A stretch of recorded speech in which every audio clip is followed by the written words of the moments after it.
Hello and welcome to the CNBCTV18 special debate, the budget agenda. I'm Shireen Bhan. Every year, the media is accused of making too much of the union budget. But I think this is one year where no such accusation can fly, because it's not just the media, but domestic investors and foreign investors who are watching every move of the Modi administration like a hawk. At this point in time, expectations are running very high. Hope is in the air that the Modi government will deliver on the reform agenda, that the Modi government will bring India back on an 8% plus growth trajectory. Whether the beginnings will be made in this budget, that of course is the big expectation. Arun Jaitley does have a tough balancing act ahead of him to discuss expectations, realistic and joining us here is a very special panel. The President of the Confederation of Indian Industry, Ajay Sriram, Subir Gokar, and the former Deputy Governor of the Reserve Bank of India, Sumant Sinha, a man who's betting on India's energy and infrastructure sector, R.S. Sharma, the former Chairman and Managing Director of India's largest Maharatna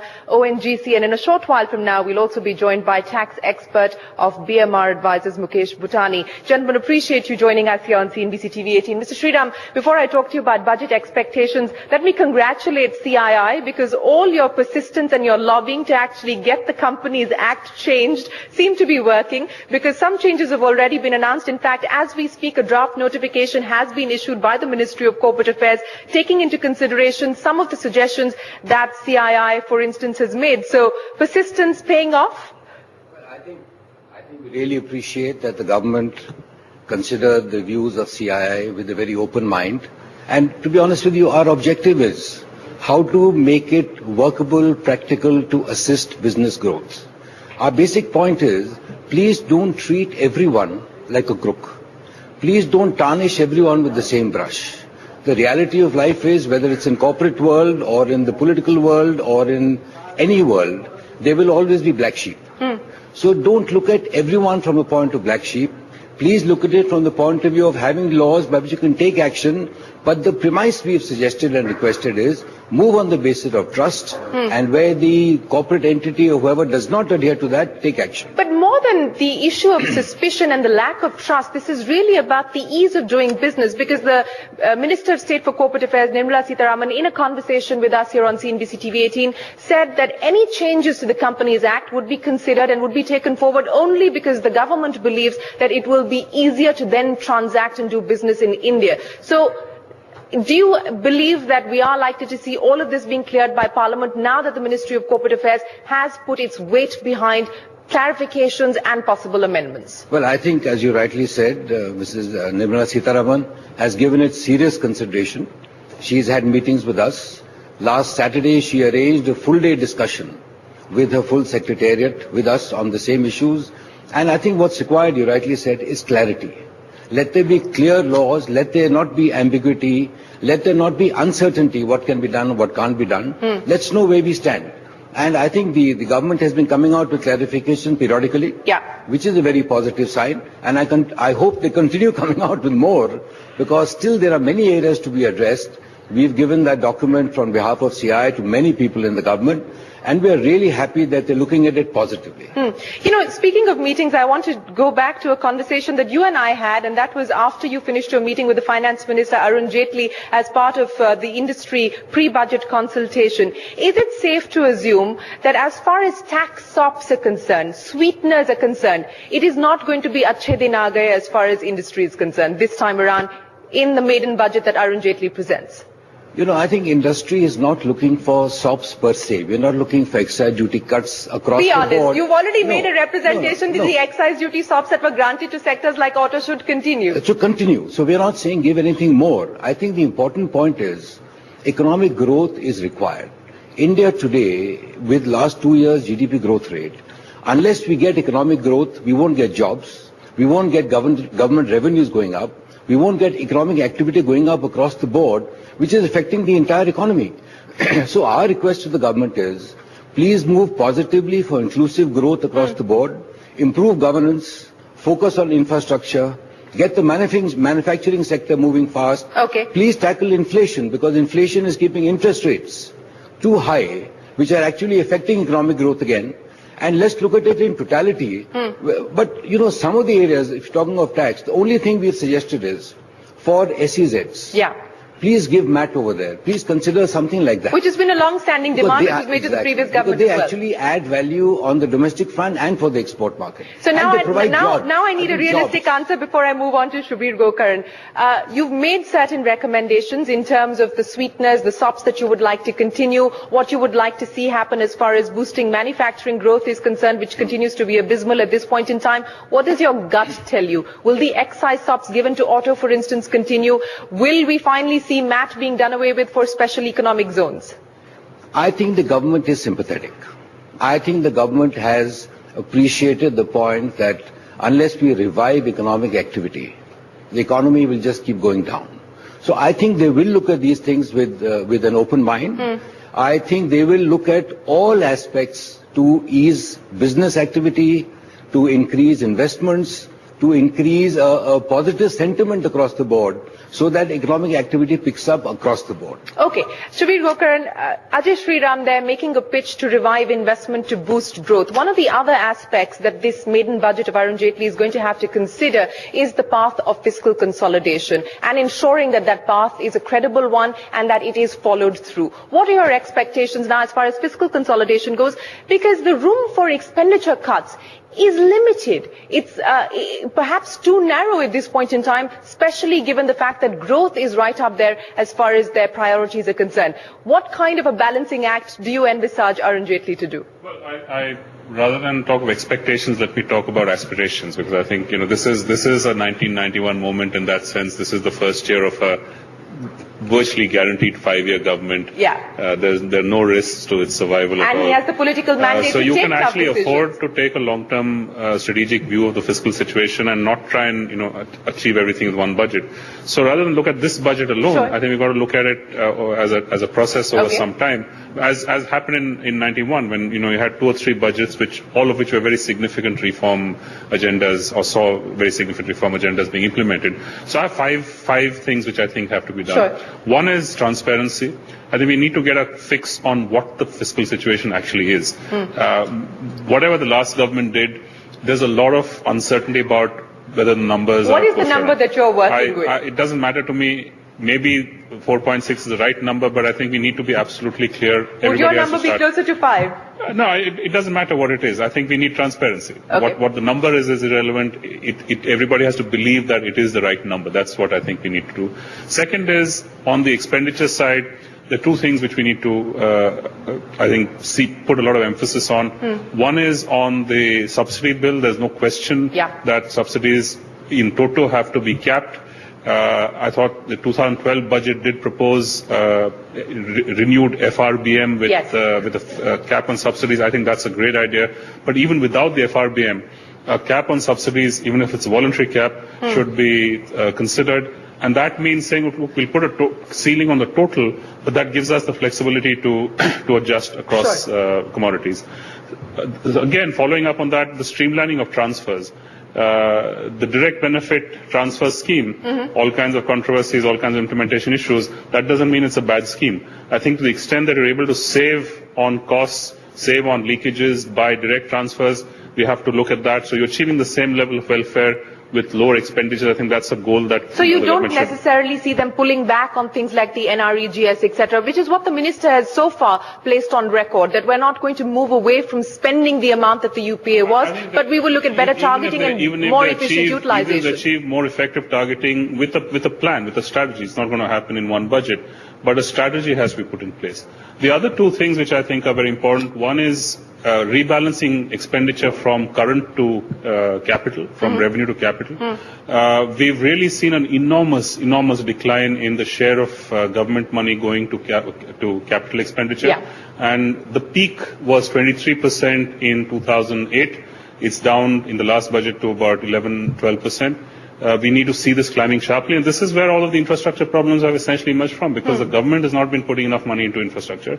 We don't want to recapture the glory days of 3% growth, but even then, public investment is critical. But do you see that it. they will make a start by upping public investment on physical infrastructure in this budget? I think commitments will be made. I think commitments will be made based on some reduction in the subsidy bill. So I think there will be a direct transfer. I do hope, and this is an expectation or an aspiration, that this investment is given priority, and the money that comes from this investment is dedicated, not just going to the general budget, but dedicated to capex. I think that's a very important commitment that the government needs to make. And the last point is about legislations.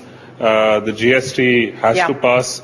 The DTC, there are views on it, but I think some streamlining of direct taxes is important. How you do it is a secondary issue. And very, very important one, FRBM 2 has to begin with fiscal deficit cap, with revenue deficit cap, and a subsidy cap. I think these are the three elements that need to go into the FRBM version 2. That's an impressive 5-point list that you put together for us. Sumant Sinha, I'll come to you in just a bit, but I want to pick up on the issue of oil subsidies, R.S. Sharma, and jump to you because the news that we're picking up at this point in time is like the experiment with diesel, marginal monthly hikes. The government is perhaps going to bite the bullet and hike LPG and kerosene prices perhaps monthly in small doses. Do you think that the time has come now for this government to move forward? They have the political mandate. They don't have to be worried about numbers in Parliament. Do you believe that this is something that we are going to see happen, perhaps even before the budget? Yes, of course. I feel this should have been started much earlier. Look at the diesel price increase. When ad hoc increases used to happen, 1 rupee, 2 rupee, there used to be a huge, strong reaction to that. And now, ever since they started this 50 paisa per month increase, it has been absorbed in the system and nobody hardly takes a notice.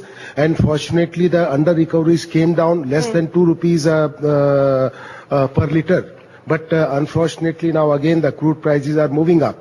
So that gap is again widening. But sooner the better. They should start the same way for LPG, kerosene in small doses, but they should do it every month. But will it be materially significant? I mean, what we're picking up at this point in time is that they're considering perhaps a 5 rupee hike per cylinder every month on LPG. Maybe between 50 paise to a rupee hike every litre on kerosene every month. We don't know if any of this will finally go through or not. But at least on things like LPG, where the under recovery is 472 rupees per cylinder, and similarly, even as far as kerosene is concerned, over 40 rupees, do you believe that we need more aggressive intervention, or is that not going to be politically palatable, and hence we have to live with marginal doses? I feel for the LPG, giving 5 rupees per month increase is quite, palatable. It will get accepted.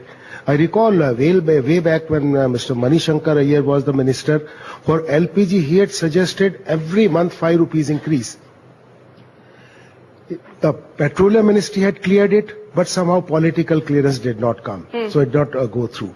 I feel the sooner they do, the better it is. Otherwise, we are only getting more and more, entangled into this subsidy regime, and this fiscal consolidation kind of agenda will not happen.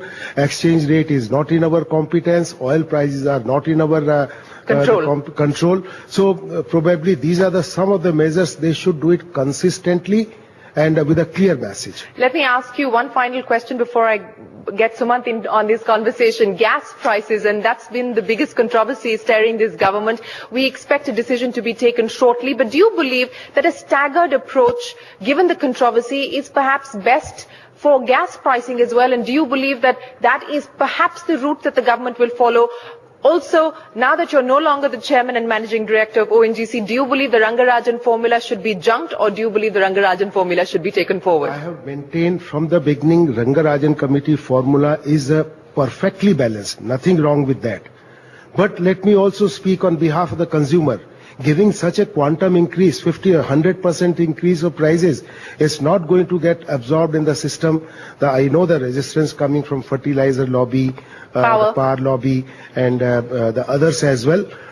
Why not start the same way? In fact, the question you have asked, just a week before in the business world, I have given precisely these statements. Right now, let the consumer price be between $6 to $7, slowly and slowly aligned to the producer price. Okay. There are two things. One is price, other thing is value. let the producer get the value as determined by the Rangarajan committee. Okay. And the price for the consumer, it is for the call by the government, what price they would like to charge, to what extent subsidize, and when make price reaching near the value. So you would advise a staggered approach as far as gas pricing is concerned. Sumant Sinha, over to you now. Infrastructure and energy, both these sectors are high on the priority list of the Modi administration. Clearly expectations are running high. Do you believe that this is going to be a case of expecting too much and perhaps not being able to see them deliver as much as the hopes have been built up? Well, I think Subir was right when he said that this is almost an aspirational moment in time. And of course, he alluded to 1991, and that automatically ratchets up the expectations even further. I think that given the mandate that Mr. Modi has, I think it's but natural to have, sky-high expectations, and especially given the hole that we've sunk ourselves into. I think as far as energy and infrastructure is concerned, certainly those have to be critical areas of this government's focus, and they have in fact. 24/7 electricity is a promise that the Power Minister Piyush Goyal is making. He's met with bankers, he's met with the Power Producers Association. Do you really see 24/7 electricity being a reality anytime soon? And I'm not talking about the next 12 to 24 months even. No, I agree with you. I think it's going to take time, but it could happen in a 5 to 10 year time frame is my expectation. But certainly, I think before that, the kind of deficits that we have, particularly in the peak months, those are things that can certainly be addressed. I think the issues really are, and these are really in some senses go beyond the budget, really the other process issues, things like land acquisition issues, the ease of getting approvals and doing business. I think those are things that perhaps can't really be addressed in the budget, but are absolutely critical in creating the right. I'm going to interrupt you because on the issue of the land acquisition, and this has been something that industry once again has been lobbying with the government, and we do have the minister on record to CNBCTV18 saying that while they will not touch the compensation clause, the acquisition clauses will perhaps be tweaked because it's too complicated to go through with. Do you anticipate changes in the Land Acquisition Act as early as the budget session? I would hope so. And I think what she's touched upon really is the key issue, which is the fact that the whole timeline is just too long. And if it takes 4 or 5 years to acquire land for any project, then clearly no project is going to get off the ground. So if she can actually, or if the government can actually tweak that process and make it a lot shorter and make it much more visible in terms of the total expanse of time required, I think that will be a significant win. Now, whether it happens in the budget session or subsequently, I do hope it is one of the first things that the government does too. Ajay Sriram, are you hopeful that the Land Acquisition Act and changes to the Land Acquisition Act to make the process simpler and less complex, we will perhaps see this government taking forward in the budget session, which is what the minister on record seems to have stated to us? I think the government is very aware.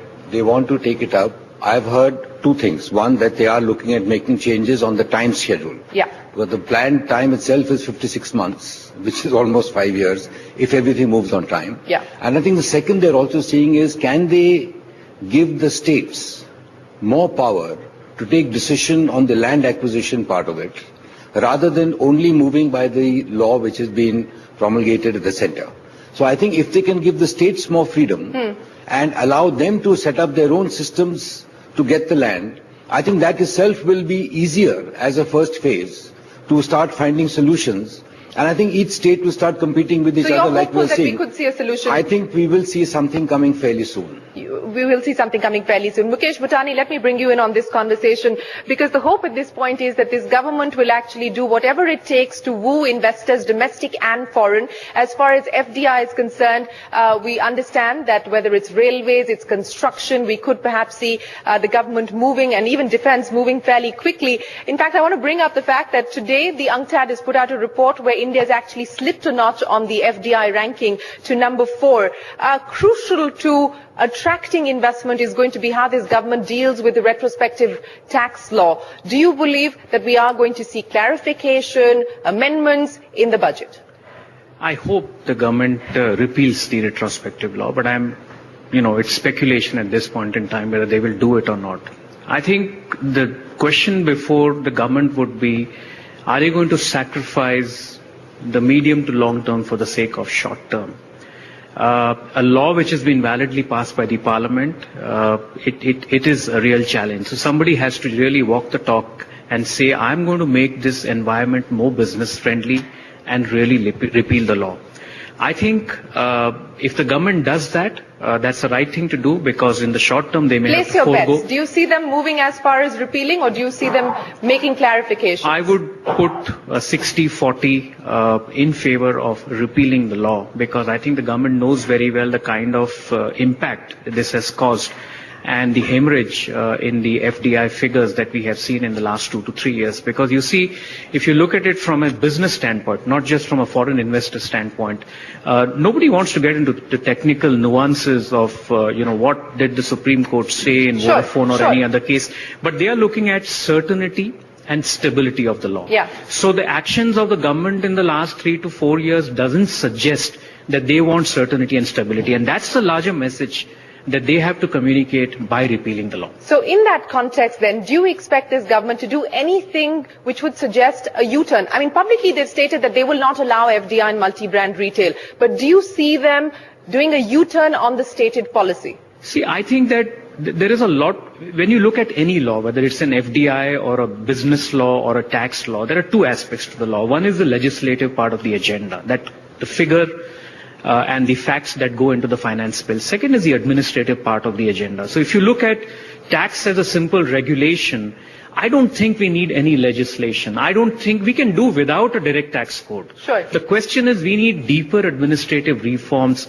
How do you really improve the functioning of the administration? How do you treat the taxpayer as a customer? How do you revamp the large taxpayer unit, which contribute to 60-70% of the corporate tax collections in the country?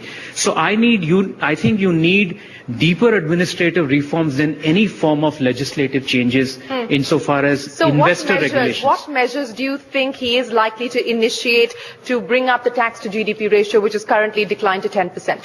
Again, he has to take a medium to long-term view. If he takes a short-term view and focuses solely on the fisc, then I think he's going to have a challenge. We are seeing that the GDP figures are not going to necessarily yield to him the necessary uplift in the corporate tax collection. He has to be more realistic on the tax collections, because the tax collection figures are not going to be good.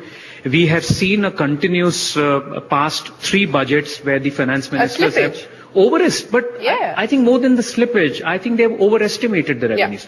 So I think he needs to be driven more by realism. So I like this statement that we are going to edge to a 6 to 6.5% growth rate in the next 2 to 3 years. You're not trying to, give out figures which seem to suggest an over-optimistic scenario. I think he will probably replicate the same thinking insofar as his tax collection is concerned, which means that in the short term, he will have a situation where the fiscal deficit figure is not going to look. But I also feel that there would be some kind of a medium to long-term plan, some kind of a fiscal responsibility and budget management act figures coming back. I think that's a likely scenario. But so I think unlikely he will overestimate the tax collection figures. Okay, unlikely that he's going to overestimate the tax collection. Shubir Gokaran, this was one of the points that you raised. And the fear is that what a rating agency is going to say if he doesn't stick to the fiscal deficit number that was laid out in the previous budget. Will they be satisfied if, as Mukesh Bhutani and you pointed out earlier, he lays out a very clear roadmap of what this government intends to do to perhaps get to a 5% national fiscal deficit over the next 3 years? I think so. I think the credibility of a fiscal commitment now is very high because there is no political threat. There is no factor visible that, except for, external developments, a shock, energy shock or something like that, which will sort of likely derail these commitments.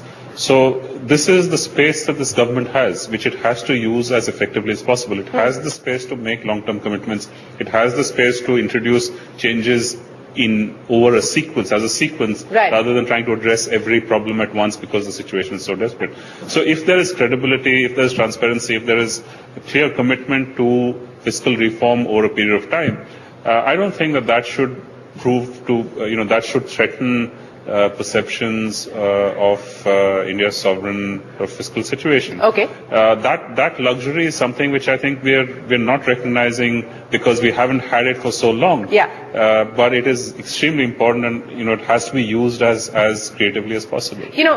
We've been talking about the fiscal deficit, but let me ask you about the other deficit, and that is the current account deficit. We've managed to tame that quite significantly. But do you believe the time has now come to reverse, for instance, the restrictions that were brought in for gold imports imports, which is the big wish of the Commerce Ministry. But I know in the Finance Ministry, the view is that we shouldn't mess around just yet.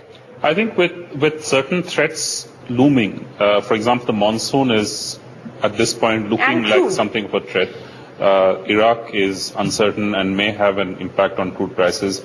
It's best not to sort of, rush into anything at this point. Let's keep in mind that the structural problem, the current account deficit, has not gone away. We are still importing enormous amounts of coal, and if we're talking about any kind of recovery, our power demand and therefore our imported coal demand will go up because we are not seeing signs of, increases in domestic coal production. We are not exporting a lot of iron ore. Iron ore prices have dropped substantially in any case. So even if you were to resume exports, our realizations will be less. So there is a big problem on the current account, which has not gone away, and I don't. So you don't believe the time has come for any reversal at this point in time, and we need to keep our guard up. There is a signaling sort of value to say, okay, things are a little less oppressive than they were a year ago, so maybe we can, signal that rollback. But I think to say, look, everything's back to normal and we can go about, go about our business as usual, I think that's premature. Okay. There are lots of external threats, not very significant at this point, but they are there, and I think we should be conscious of those. Sumant, this government is talking about an integrated energy policy. The previous government also spoke about an integrated energy policy. Let's see how far we get this time around. But things like opening up the coal sector and coal sector reforms, big on the agenda. We've heard the Minister, we've heard the Prime Minister talk about it. Do you finally see the monopoly of Coal India being broken? Do you perhaps expect this government to make any announcement about that in the budget? I think what is very critical in this budget is not just the actual numbers for this particular year, but also the long-term roadmap that the FM lays out, and whether in fact it does lay out a long-term roadmap. Because as Subir said, the issue is going to be really about what is the commitment for the future. And I think if the commitment for the future is strong and it is backed by the political mandate, then in fact, even if this year's numbers look a little bit not so good, the fiscal deficit, I think people are going to give it a go by.